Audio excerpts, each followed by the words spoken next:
Welcome to Bluebird Broadcast. I'm your host, creator, and producer of the show, Milena Karpukhina. Today on Tell Me About It, we have a special guest host, Gracie Rittenberg, Bluebird Theatre Company's very own artistic director. Gracie will be sitting down with artist DJ Davis, diving into his journey, the roles that shaped him, and what's on the horizon. Executive producer at Outside Entertainment and COO for a new and exciting card game, Fight Night, as well as a teacher at Lee Strasberg and the Atlantic Theatre Conservatory, he has honed his multi-hyphenate craft through extensive theatre and film work. Let's just jump right in and get started with this exciting exchange between creative forces.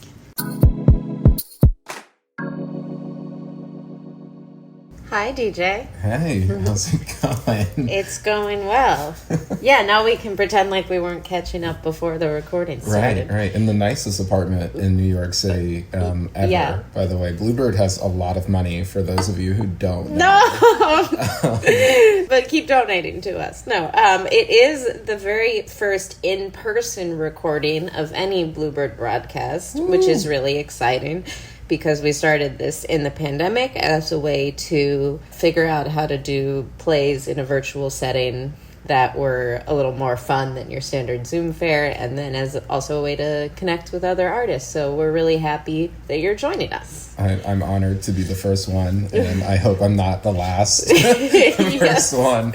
Well, let's jump in. So I would just love to know, where did you grow up? And what was the first piece of art that you remember connecting with? I grew up in Ohio. I was born in Youngstown, Ohio, but raised in Columbus. So from what I remember, the first time I ever got into art at all was I was 7, and my mom put me... Well, she didn't put me in it, I auditioned, but I was in Scrooge the Musical at like a local community theater.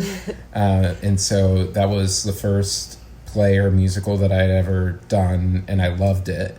But if you ask my mother, she'll tell you that the first time I ever performed was at my 2nd birthday, where I performed an entire cassette tape of Sesame Street songs for all my friends and family. Nice. So... the choice is yours, whichever story you like more. Whichever one you got a standing ovation for, I'd like to think it was the 2-year-old birthday party. Right. So I guess this is sort of similar, but how did you start your journey as an artist? So, I mean, at 7, when I did my first musical, that sort of like got the ball rolling of like me being like interested. But it didn't really become a serious thing to me until very late in high school, when I told my parents I wanted to be a veterinarian, and they were like, no. Something more realistic, be an artist in this world. Yeah. I think it's because like we grew up with no money, and they would be resentful if I had money, so they were like, why don't you go this route instead? But I'm actually very, very grateful for that, because I hear a lot of the opposite stories of people who want to be actors, and they're like, no, you should do something that you're going to hate for the rest of your life. But I really credit where I am and am thankful, because my parents like looked at my entire life, my entire journey. I used to do YouTube, which like that YouTube channel still exists, so I will not say where it is, but the sleuths will find it. They'll find it. Your biggest fans will launch an investigation. Yeah, the DJ Hive that's listening right now is searching at this moment. But I did YouTube from when I was in like 6th grade all the way through to high school. And I had a green screen in my house and all sorts of like really cheap film equipment. And I've always been doing what I'm doing now since I was a kid, and I always loved it. I think that's where it started. And then I think it was like my senior year where I was like, okay, I think I'm going to do this for real. And then I went to Youngstown State University, where I got my BFA in theater. And after that, I got a scholarship to, as you guys know, Atlantic Acting School. So I think that really is where it all started. Right. Yes, we met at Atlantic. Honestly, it was a long time ago. I forget if we met at Atlantic or sometime after. But you started Atlantic, I believe, in 2019. Yes. And was that right after you graduated college? Yes. And I mean, I know you said you got a scholarship, but what appealed to you about Atlantic? So Youngstown wasn't the best. No shade to them. I enjoyed the time, but wasn't the best education I ever received. And a lot of mentors outside of the facility were telling me that you could have gone somewhere better. You could have gotten into NYU or Yale or Harvard or all these places that I definitely was not going to get into. And are also like very expensive and less giving of scholarships. Very expensive. But, Yeah, absolutely. Yeah, people really don't want me to make any money in this life. And my voice coach at the time told me about Atlantic Acting School. I looked it up, and it was very serious, I would have to say. I don't know if you looked up the ads, but like all the ads were like, we take this seriously. Marketing's top notch. Yeah, the marketing is great for them. They had it felt like a no bullshit approach. It was like, you come here and you show up and you work. Yeah. And like I don't know where you guys went to college, but there were always students that obviously like didn't care, and it was not a cut program. So they were just allowed to not care. And for me, like, I definitely want to succeed in this business and want to be around people who are taking it seriously and also want to make good work. And I think that's what Atlantic promises is, as you know, like, you're not allowed in the class after the doors close. And, you know, if you came to class unprepared, you had a teacher ready to just rip you a new one. And that's sort of the environment that I wanted to be in. I wanted to be in an environment where it was being taken seriously. And I think Atlantic does provide that. It's not as scary as they make it seem online, but I think I just wanted to be in an environment where the work was taken seriously and my training was taken seriously. It definitely feels like the intensive part of the conservatory is right there. Yes, for those who don't know, DJ referred to the fact that they close the door to the classroom exactly when class begins. So if class begins at 9 and you're there, sometimes at 9 o'clock in like 30 seconds, the door will be closed and you will not be let in, and it will be an absence, which was definitely... Listen, it was difficult for some people who had just moved to New York and were first learning the subway, but you gotta leave extra time for the subway. I moved to New York like 3 months before school started, just so I could get used to it. I was so afraid of this rule that I needed to be here 3 months in advance. Yeah, luckily we don't uphold those rules at Bluebird necessarily, otherwise I wouldn't be here for the interview today, thanks to the subway. Yes. So how do you feel like your education informs the work that you do now? I think the Atlantic training prepared me, like over-prepared us. They really did. My friend David and I, who also graduated from Atlantic, we're always saying, like, we learned how to do the best theater and film in the world, and all we do now is, like, do one-liners into a phone. Yeah. And, like, the line is literally, like, I love onion rings, and, like, that's it. I've yet to do a monologue for an audition. Those are done. I feel like I did a monologue like once for an agency audition, but in 4 years I haven't done a monologue for an audition. And you know what? I was ready. I had eight monologues ready to go, 5 Shakespeare's, eight more Chekhovs in the chamber. But I think what's great about that is, like, Atlantic was potentially the hardest it could ever be. And leaving there and going to do, some sketch show or any one play where you're just able to focus your whole attention on this one thing. And it seems easy. It seems like, oh, this was day one of Atlantic. I can do this in my sleep.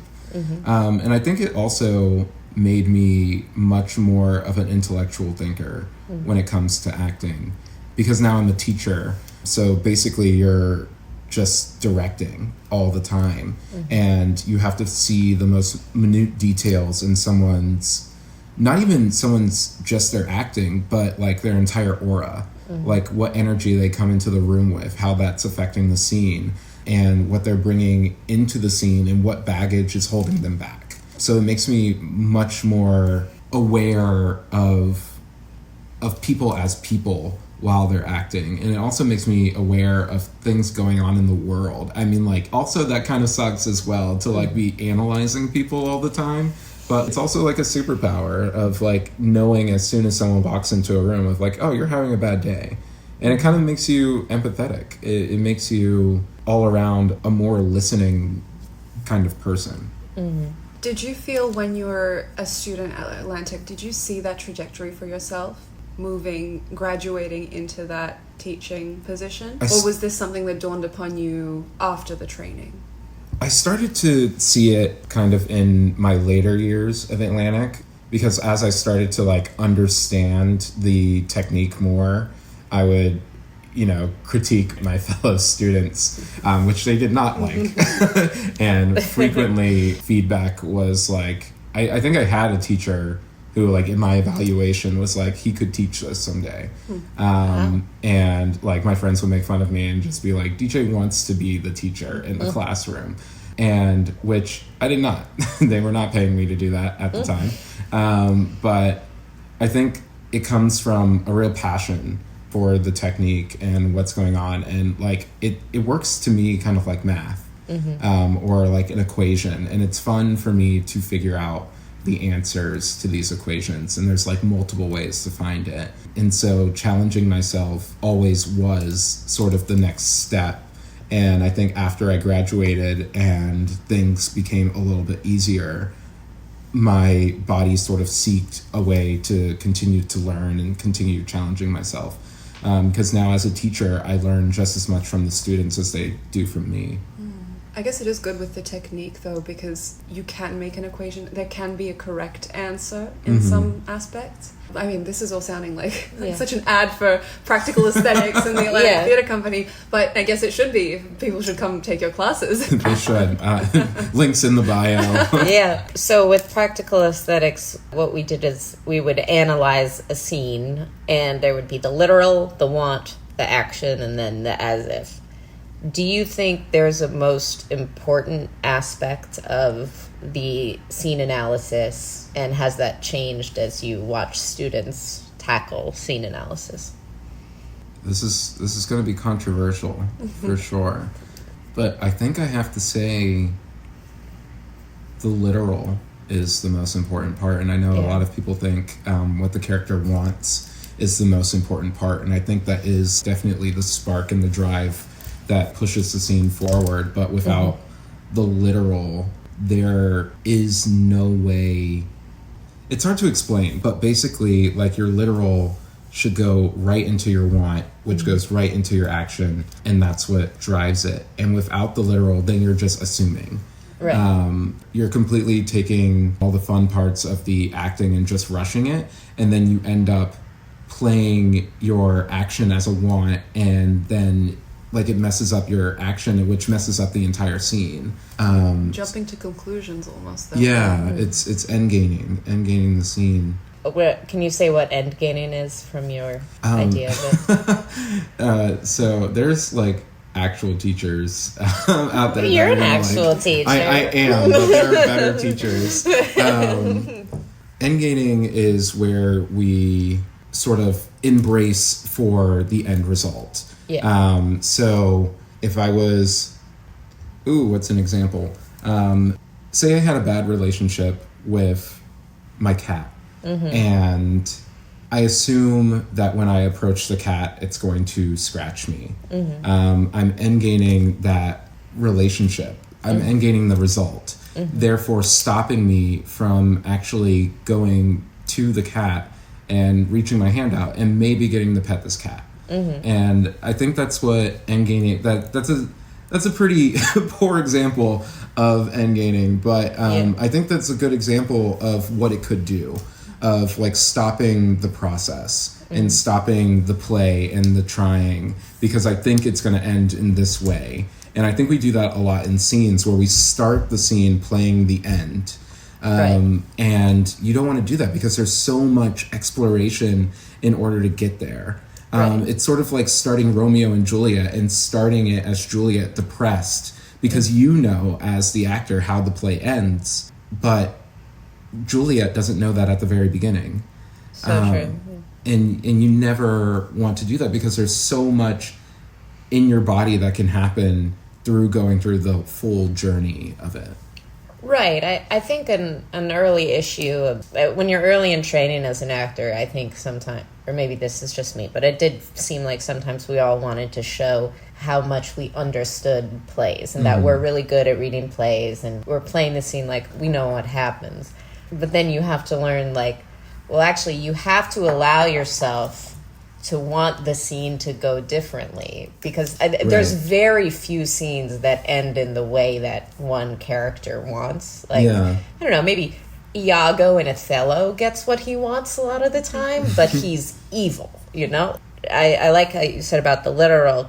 I always felt like the as if was a big struggle for me because that's where you connect yourself to it. You say, like, this is as if a situation in my own life connected to the action. And that took a lot of the willingness to, like, be very vulnerable about things I wanted in my life and then connect it to the play. But you're so right that if the literal is a little off and you're trying to, like, play the end of the scene, then, you're just endgaming. Right. It's kind of like watching a good movie. You know how it's going to end, but you watch it every time as if the ending is going to change. Yeah. When Avengers Infinity War came out, I watched that movie probably 52 times that year. I was in the theater and I did not believe it was over. Like, directed by Anthony and Joe Russo came up and I was like, it's only been an hour. Like, they got to end the movie. Like, you're like, this isn't how it goes. No, I read the book. But, like, I would watch that movie over and over and over. And my girlfriend that I had at the time would ask me, did it change? Did it change this time? And I'm like, no, but, like, that's why we do it. But like, we watch. Changed since last time I've that changed. I watched it. And maybe I can change it. And that's, like, sort of what acting is. It's like knowing the end, but fighting as if you can change it. Really great pearls of wisdom about teaching. So you are executive producer of a company called Outside Entertainment. That is true. And as of now. As of this day, until somebody takes it from me. Yes. I am in that position. Hopefully, maybe it'll get bought by private equity. Who knows? Yeah, maybe. But how did you decide to form Outside Entertainment, and what is your goal with the company? So Outside Entertainment, the goal with the company is basically to become like a little Disney, to have all different aspects of art. Our motto is entertainment without limits. So we don't just do film, we don't just do theater. I think at some point we would love to go into, video games and books and figuring out what story we want to tell and what medium is the best way to tell it. Because my team and I, we all have such broad interest. And the best thing about stories is that there's so many different ways to tell them. And whenever I personally am like writing something, I visualize it and it just sort of comes as what it should be in my head. Like if I'm just writing something, I'm picturing it either as a 3-camera sitcom, or I'm envisioning somebody playing it as a video game, or just like looking at the words on a page. And the goal with Outside Entertainment, it was created so basically I could do whatever I wanted. I am not a fan of bureaucracy or having to jump through a million hoops to get a project done. So I created a space where I didn't have to do that. If I wanted to do a play, I could just do a play. Or if I wanted to make this specific film, I didn't have to go through 27 other voices to get it approved. Or like if we're speaking from a systemic point of view, I didn't have to wait for a white guy to approve, a story of people of color. And I think that's probably the most important aspect of what the company is. It is a space for marginalized groups of people to be able to tell their stories in the way that they want without having to jump through systemic hoops. Of like, you're not famous enough to do this, or like this story. I hear so many times that the story isn't fun for audiences. And at the end of my time at Atlantic, I produced a reading of a new play called We Can't Breathe, which was about the murder of Eric Garner. By Philip Christian Smith? Yes, by Philip Christian Smith. Great writer. Really, really... actually look up Philip Christian Smith. I feel like he's about to blow up. I think he is going to be one of the greatest writers of our time, but this is Smith. No, it's about DJ. I will not give him the satisfaction. DJ found him. I discovered Philip Christian Smith. And we did that. We did the reading. It was much more popular than we thought it was going to be. We did it live and on Zoom at the same time, and the numbers were far higher than we thought they would be. I feel like I sound like Trump saying that. They were good numbers, I swear. I'm not a liar. These you can verify. Yeah. And we went to, some different companies to see if we can get it produced, and most of the feedback we got back was people don't want to hear about these stories right now. And I was like, this isn't true. I mean, look at the numbers.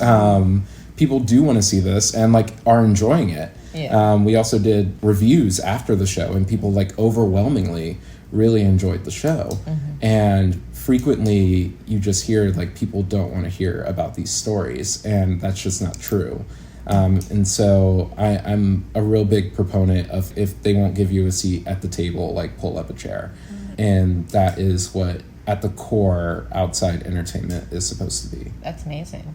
I think that's totally correct, because I was watching some of the Emmys last night, and one of the big winners was this Netflix show, Baby Reindeer, which I tried to watch, but it was a little too upsetting for me. But then I was reading about it, and I was like, oh, this is one of the most upsetting stories I've ever read about. But it's a huge hit. People love it. And I watched it in 2 days. Exactly. It's about a man being stalked and all of the implications, and it's so messy. And it's the point of art isn't to make stories that people quote unquote want to watch. It's to lay ourselves bare, showing the dark parts of humanity, so and I do people love can the absorb piece that. about supposedly people not wanting to, or not finding these stories interesting. Well, if only we had put them on to actually find out. Right. Isn't that, yes. Well, part of making our own work is because there is something drawing us to these stories if we want to make them, if we want to project them out into the world. Yeah. So surely there are people that they resonate with. I mean, that's, and even when I'm feeling really bad, I think watching some sort of art is reminding myself that I'm not alone, and that many people feel down. So how do you navigate the challenges of the entertainment industry while maintaining your authenticity and joy for the craft? It is hard. there's You can say that again. Oh my gosh. It is so hard. And I've been in New York for 5 years, and I think DJ 5 years ago would look at me now and be like, oh my gosh, you're famous, aren't you? And I feel like I am not famous.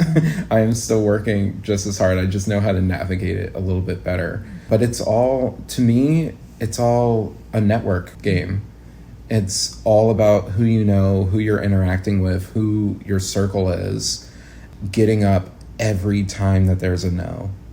I can't even tell you how many no's I've gotten while being here. And I think that's it. I think to navigate this business is to truly come forward as your best self and just really try to get to know people who are doing the things that you are doing and working with them and doing it sometimes for free and not having an ego about it. Being able to take criticism and give criticism and it not be personal. I don't like to use the term professionalism because I think in the pandemic we learned that it really stems a lot from white supremacy and the people who created professionalism were just white men. But in terms of what professional is, it's really just not being an asshole. Can we curse? Or can we curse on this show? We already did. All right, well, it's here. This is our show, goddammit. But it's true. It's just not being an asshole. I mean, being on time It's just being courteous, being, someone who the room is safe with, is being a good person. And I think the word professionalism can be used in a harmful manner. I mean, like, you went to acting school. We were all there. How many times was the word professional thrown around to make someone feel bad for the way that they were acting? And I think we as people don't take into consideration that we're all human. Yeah. And that we all have needs. And sometimes those needs overtake professionalism. And that's a part of networking as well, because people aren't going to remember how good you were. They're going to remember how you made them feel. And so with every project that I do or new team that I work on, I make sure that, one, I'm maintaining my authenticity and artistic integrity, but also making people feel good and making people feel safe, and that the room is fun to be in. And like, that's always my priority, and that you're just making good art, and that's like at the forefront of it. And so there really is no secret in how to do this. It just takes a lot of hard work, and it takes a lot of being able to hear no and be like, that's okay, let's keep going. Right. You're right about making the room feel good to be in. And I try in Bluebird rehearsals, and when I can, I'm like, I'm never fully dressed without a smile. If I'm not acting, I'm like, let me be as welcoming as I can be, because we have lots of new artists coming in to work for us. Right, and I want course. them to feel like I'm approachable and they can come to me with anything. And, if I'm like, I'm stressed out, like, then I think that makes everyone else a little bit stressed out. But also, like, with theater, if nothing's on fire, like, it's not, then it's not a big deal. I also think it's like okay to be stressed out, because how many times have you had to like look people in the face when you're like not okay and been like, you know what, it's fine. Sure. It's fine. And I think that can be sometimes harmful to the self, and sometimes like pretending in the name of professionalism isn't great either. I mean, like, it's a balance to find of like, how can I come into the room authentically but also ready to work.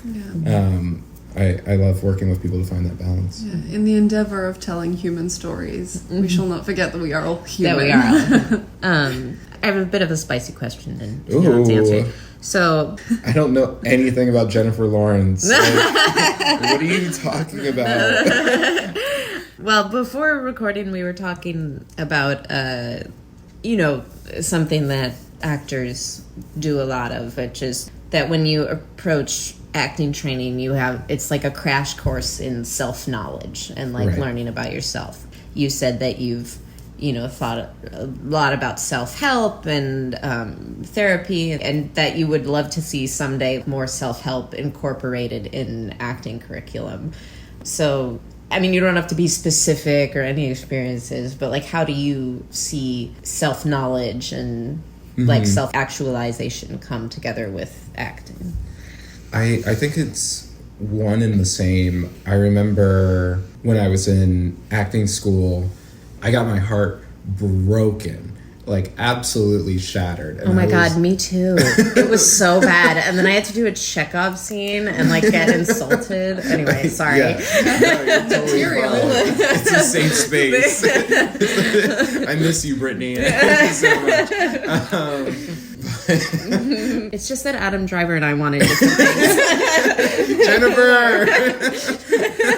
Sorry. No, you're totally fine. So, yeah, I was completely a mess and trying to like figure out what I did wrong. And so I got into therapy. I started reading any book that would help. And as I started learning things about myself and started confronting like my demons and my trauma and learning what was really going on at the core of my subconscious and being, I became a better actor.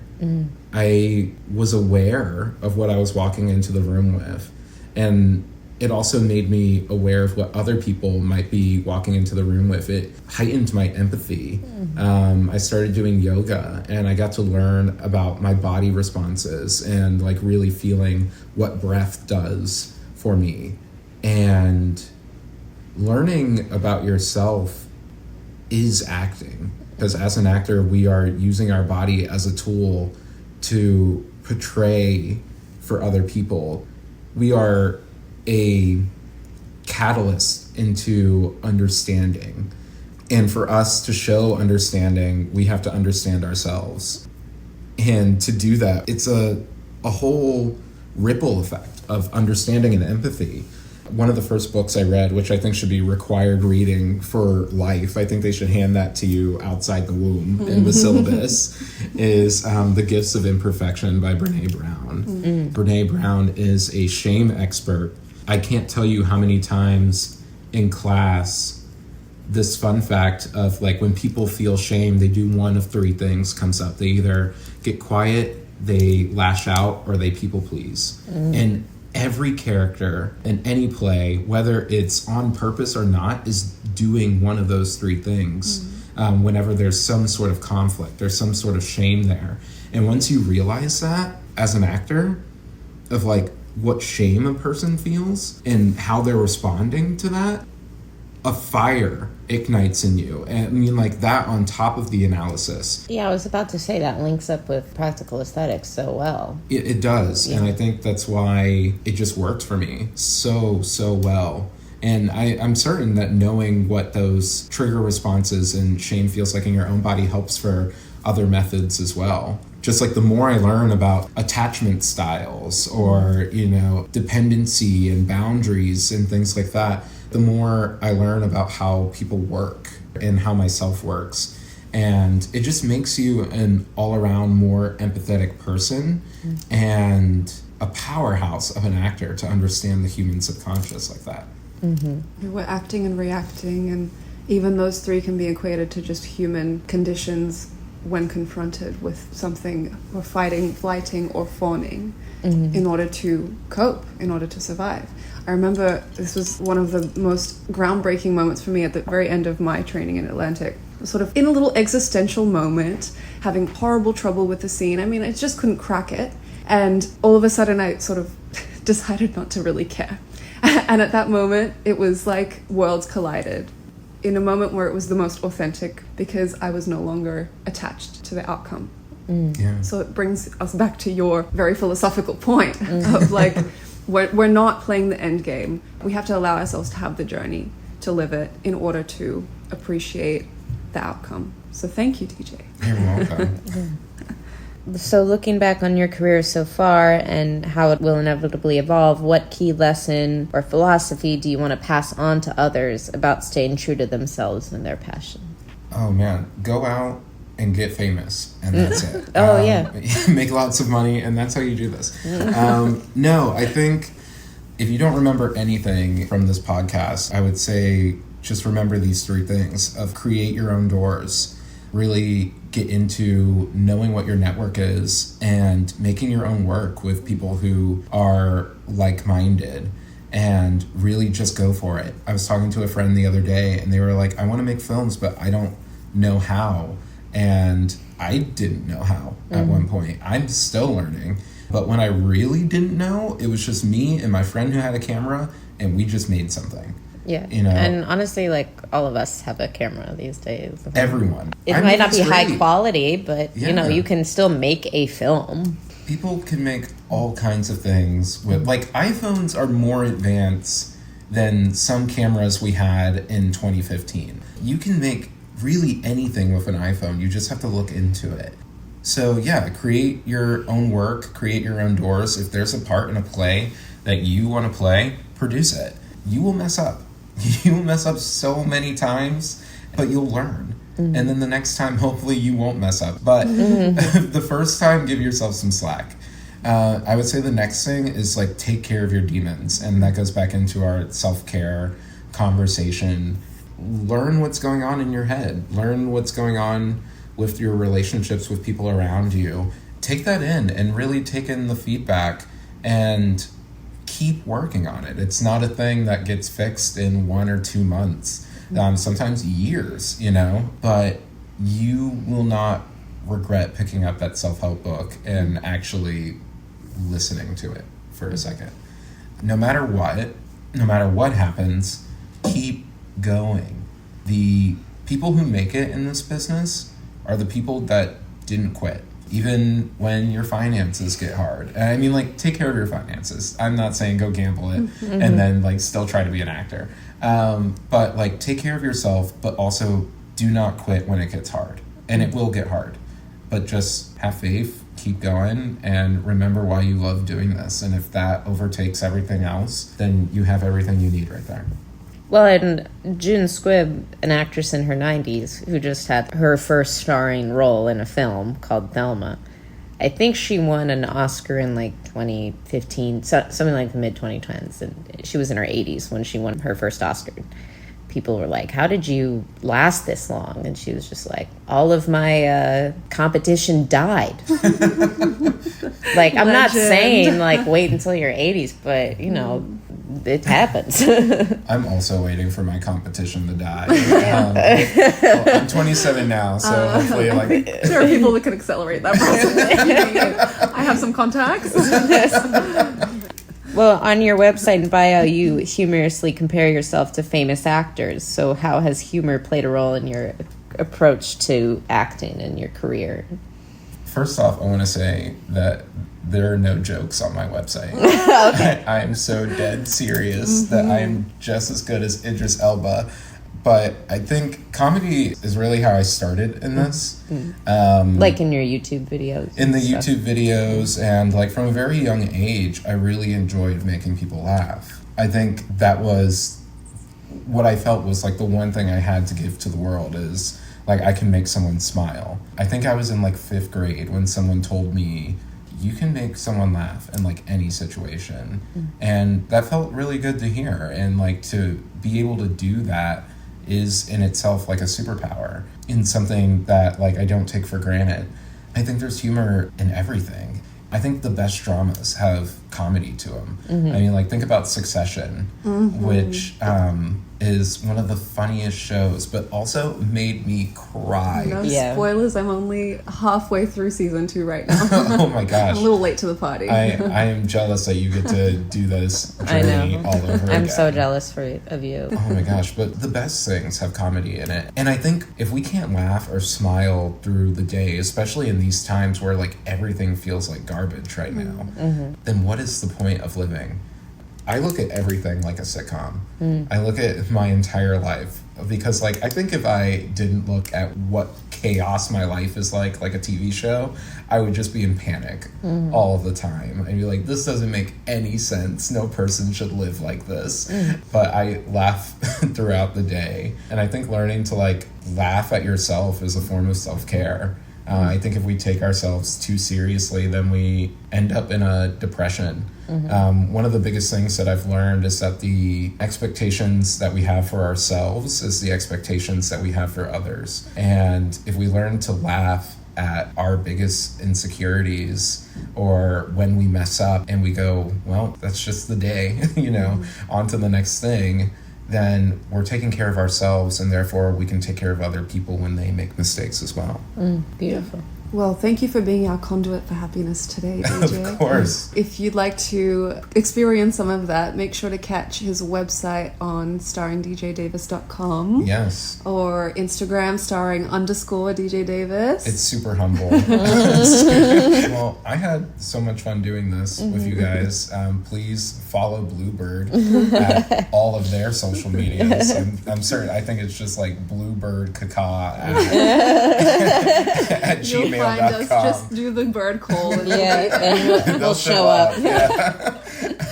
To record a podcast. Please. Adam Driver, did you hear? Brittany, if you're out there, I miss you. Please come back. Outside Entertainment is releasing our Festival of Art, which we did back in May 2024. And so we're releasing it in October, which is Mental Health Awareness Month, which is really cool. So glad that we're able to show you this great show for free. Also, hit us up on Kickstarter for Fight Night, our movie debating card game. And I don't have anything else to promote. So I hope you all just have a great rest of your day. I love you. God loves you. Namaste. All of it. Great. Thank you so much for doing this, TJ. We appreciate it. And thank you for listening to Bluebird Broadcast's Tell Me About It. We'll see you on the next one.